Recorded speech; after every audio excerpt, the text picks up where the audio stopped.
Philosophers talk to our times, towards the theory of common notions.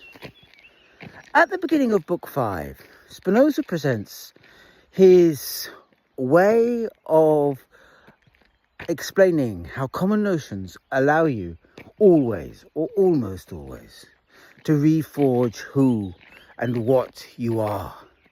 This is Spinoza's answer to Leibniz's question about Sextus. Sextus, the last king of Rome, standing there on the lip of the temple and wondering whether to return to Rome and become the most hated man in all of time, or go off and be a good man somewhere else. Now, Spinoza's answer is that yes, when Sextus made that choice, it wasn't a question of waiting for another Sextus to appear and making the choice differently, because probably he would have always made the choice that he did make. But he could have reforged himself either before or after the event. There is no definitive moment, no moment he turns and shakes his fists at God and goes off to Rome to become hated, because time doesn't work that way for Spinoza. Time, as I actually exist, is endlessly, constantly redemptive. Therefore he avoids that trap of Leibniz, the trap that the songs, as Deleuze beautifully puts it, the songs and carols of the blessed are raised above the screams of the cursed and the damned. For the blessed only exist because the damned are there. All that jazz.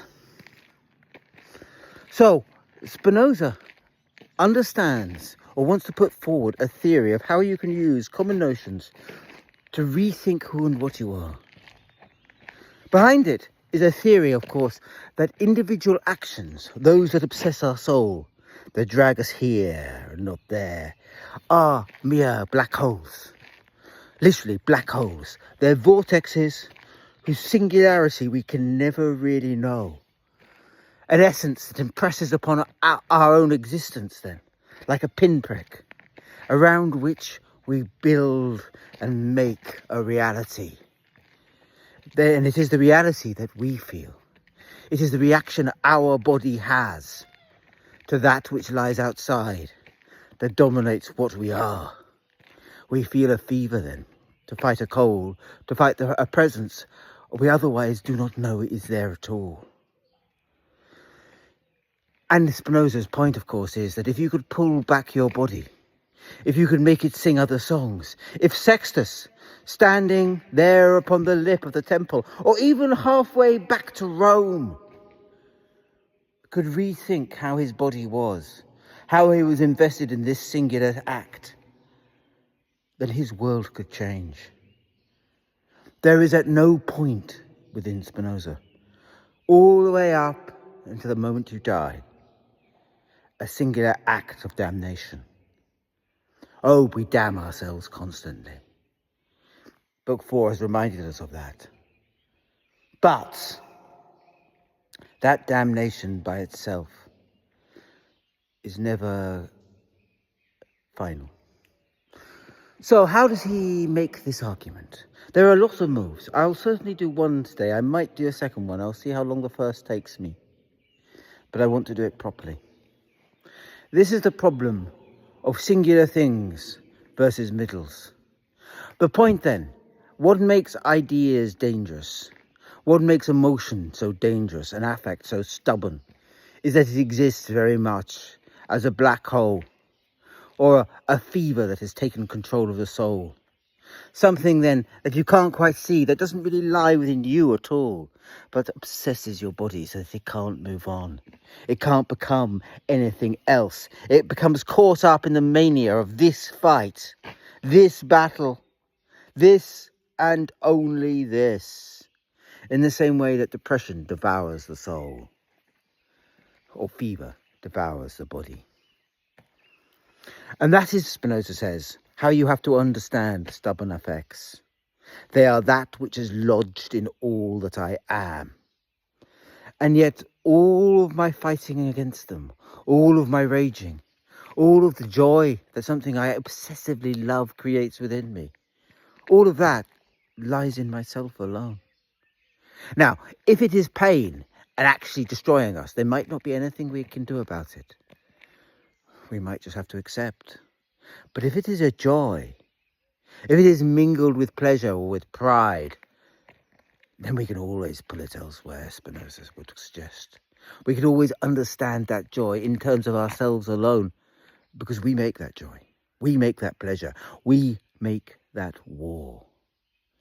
And if only you can make your body sing a different song, if only your mind could move otherwise, then your fate does not need to be the fate of Sextus. You don't need to shake your fist at God. You could always become like a little god to yourself and change what you are. And this is tied very directly to Spinoza's theories of temporality. But let me explain.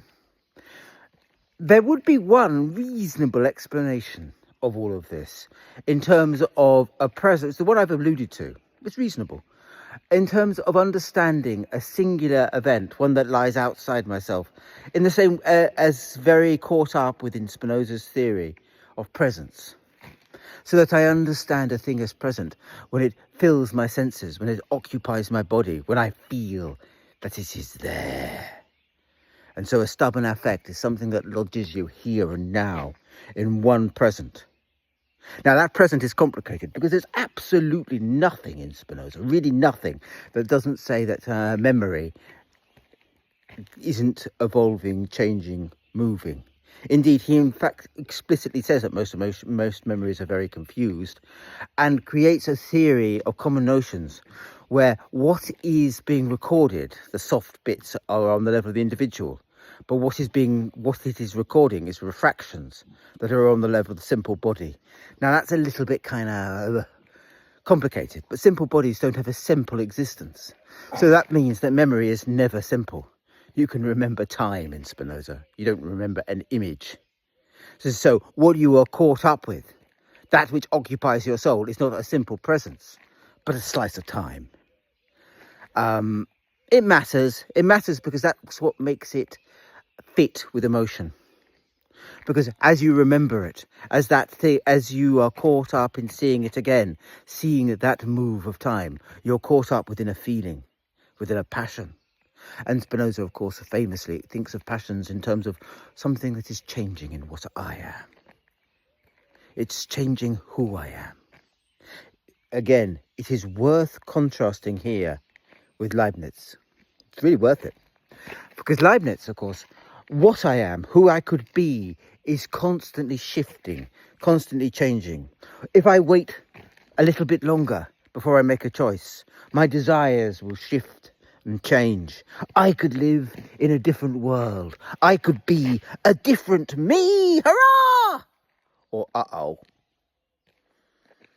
Spinoza doesn't do it like that. Duration, as it is caught up by passion, actually feels the transition into a different you. It is that feeling. You are gaining richer in your soul, but it is not a destiny that you could live. It is one that you are already living. Except, of course, one of the propositions in Book 5, which I will probably do tomorrow, is how you can turn that joy into a schemata to reforge what you are. They are parallel, but distinctly different. Moving on. The point is then that what emotions do is lock you in a certain time frame, one by one by one. It's not that they lock you in a presence, so much as when you are affected by something, an affect of joy or of pleasure, you are caught up in an idea that changes what you are and makes you fall in love with it. For you cannot understand the union of the transformation towards a greater pleasure and the idea of that simply in your soul, but rather you transform it into something that unites the two, the affect of love. It's a mistake within Spinoza, just to quickly point it out, when he says that love is joy accompanied with the idea of the thing that causes that joy. To understand that it's two, it's not two, it's one. The love is separate. The love is how you embody the essentially complicated essence that cannot be comprehended, the change in what you are with an idea of something you already are. Gets caught up then in a single expression, caught up in a moment of time. But of course that moment of time, that moment of the thing you love, then gets lost within duration. Now here, I've got to take a quick pause to remind you about duration and Spinoza's other sets of theories of time. And we'll go right back to the beginning, and then we'll come back, because it has to be done properly. Spinoza famously in a letter says, I can't remember the number of the letter, but hey, it doesn't matter really. It's to Myers anyway, about the nature of the difference between duration and eternity. Spinoza enjoys, he says that substance substance is eternal. That is, its essence is its existence. So that to be is to be, for it to have an essence, is for it also to be. Therefore, it cannot be thought of as anything other than already existing. Now, you learn from, Proposition 19 or 20 or 21 of Book 1 of Ethics. This is quite a complicated idea, because it's his attributes. It is in attributes that the essence of God and the existence of God are given in a single moment. In a sense, it is attributes then that create the existence of God as his essence, as a singular thing. It's them then that unite it into a form of time, I suppose, into a sense in which you are within time. Now, we, Spinoza will say, as we have duration, as we actually exist, as we're a finite thing within the infinite, certainly experience time. We are, and then we are not. And therefore duration, you can have no adequate idea about it. You just are, and then you are not. Things happen, and then they don't. But within that, you have ideas of time. And time is again distinct. Time is the idea we have of a road, a passage that leads us from here to there. The slips that could be contingent, because it doesn't have to go to the one place. It could go to several places, and we don't quite know. Time then becomes the fabric by which we understand localized changes, not so much of duration, although they do involve duration, but also of what we are. As we have ideas, we understand them then as existing within a road of time. They are either to come, or they're present, or they're in the past.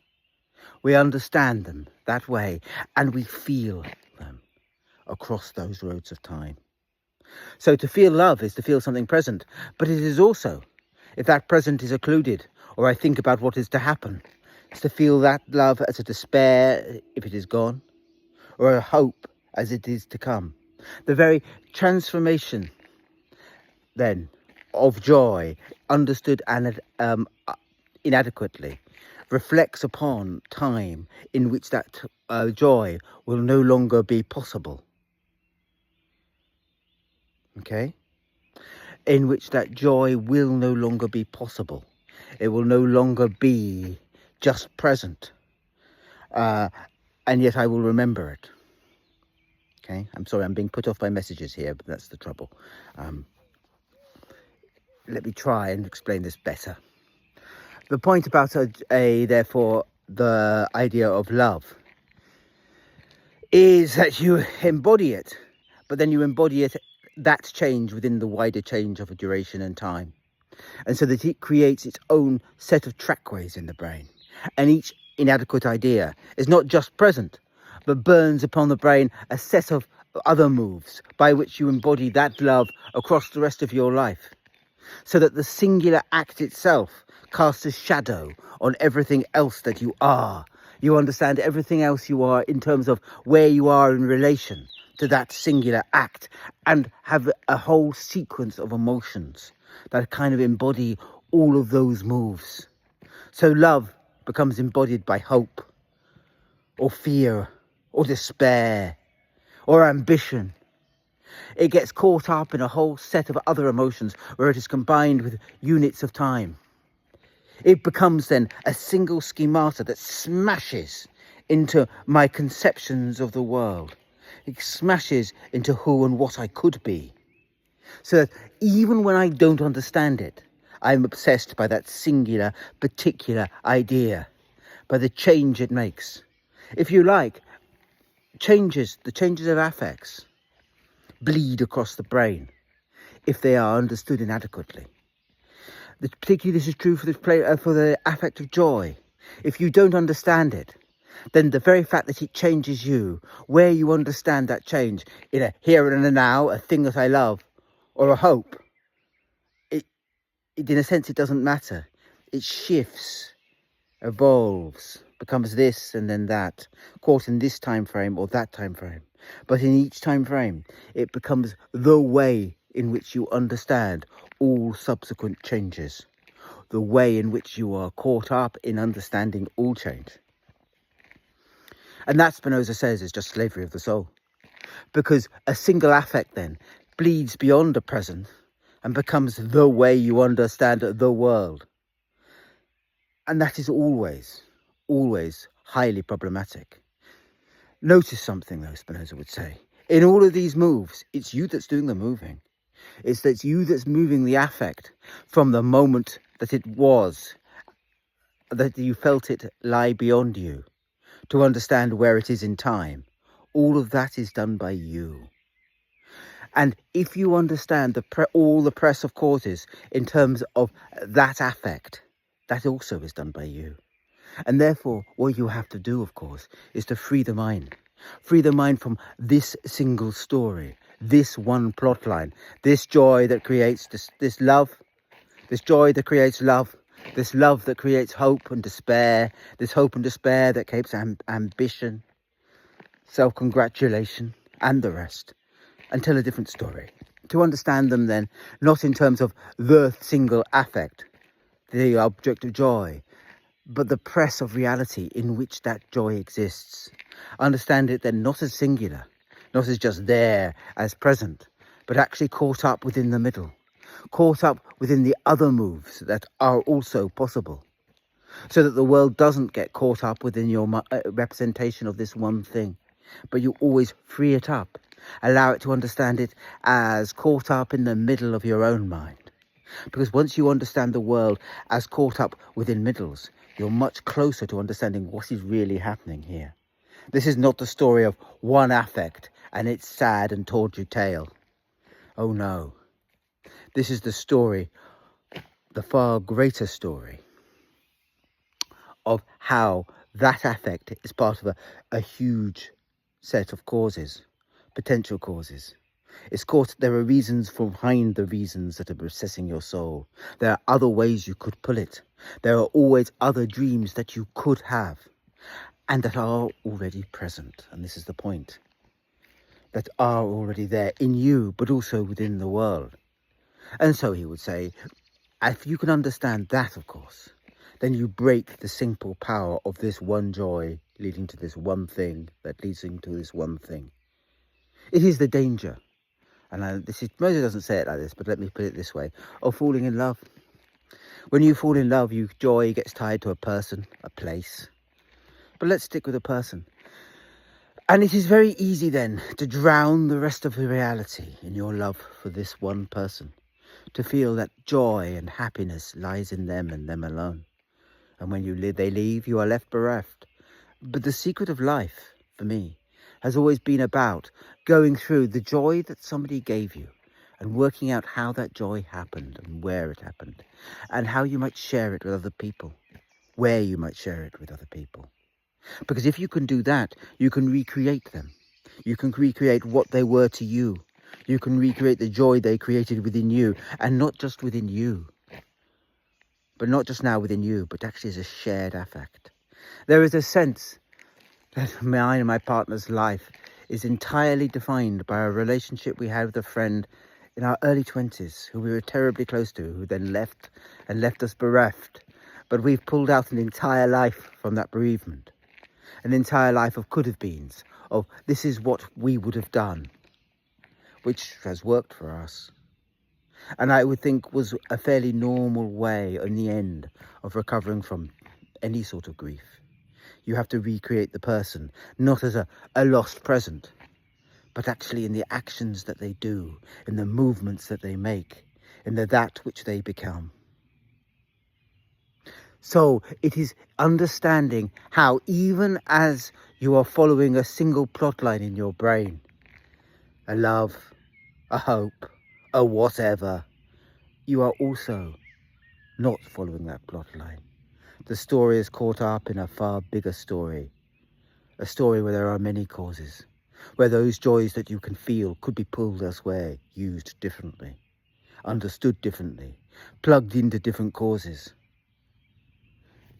can be used then to free your mind, to allow you to understand yourself, not as a victim, not as a thing that is affected by that which lies beyond you, but already caught up in the middle of a world and able to transform who and what you can become.